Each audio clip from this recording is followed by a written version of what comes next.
before that, the largest trade union representing people in the media and entertainment wants to set up an independent body reporting on racism in the industry. The Broadcasting, Entertainment, Communications and Theatre Union, better known as Bectu, will include a review of racism in the media as part of its work.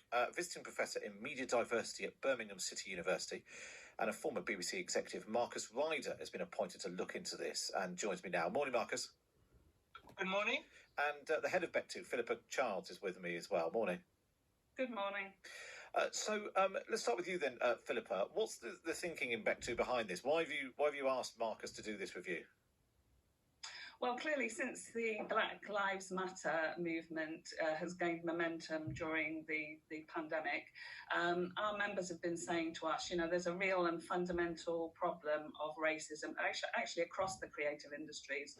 But we think there are particular structural problems in broadcasting. And so Marcus and I have been having discussions over a period of time to talk about what can we do, collaborating together and hopefully with others, to try and address those real systemic problems.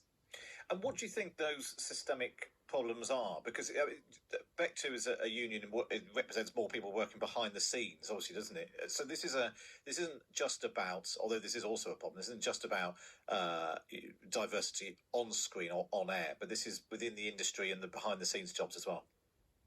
Yeah, I mean, particularly I'm concerned about the lack of diversity behind the screens, and I think there are lots of problems, not least that there's a strong reliance on freelance workforce to make productions, and obviously freelancers don't have the or feel more vulnerable in terms of reporting racism or feeling undervalued or recognised in terms of what they do. And in terms of engagement, it is very much a case of not what you know, but who you know in the industry, and the way that people are engaged isn't necessarily particularly open, and therefore people struggle, black people in particular struggle to break through in the industry. But I think as well, in terms of employment, there are obviously huge issues.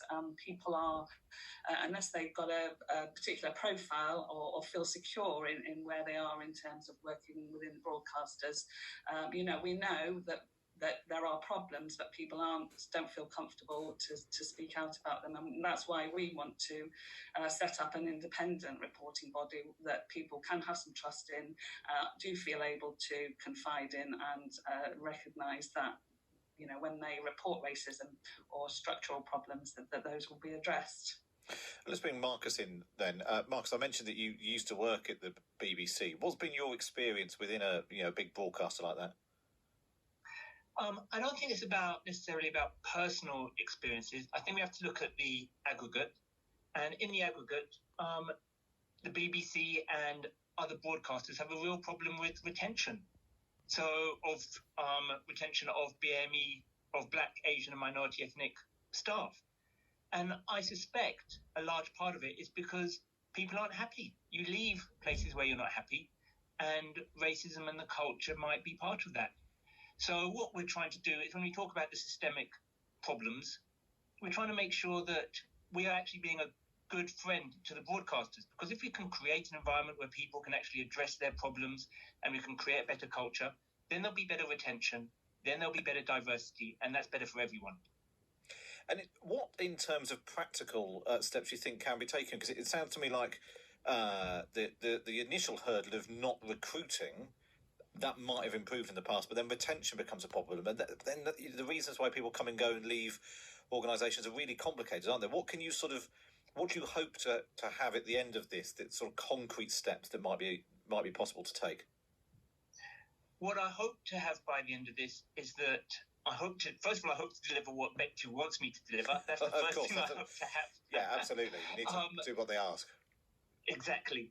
But the other thing which I hope is that we create a platform, we create a body in which it's not going to be myself or Philippa or any other individual who can decide what is the best thing to do.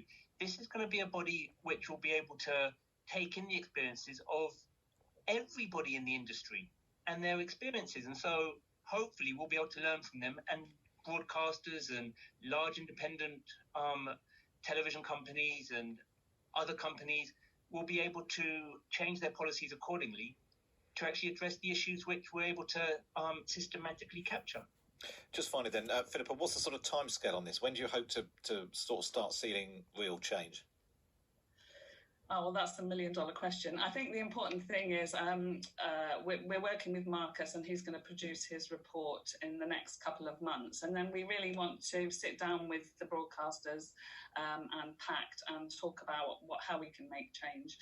And hopefully get them to agree, get them to recognise. I think they do recognise that there needs to be some change, and we want to be part of that and providing the solutions.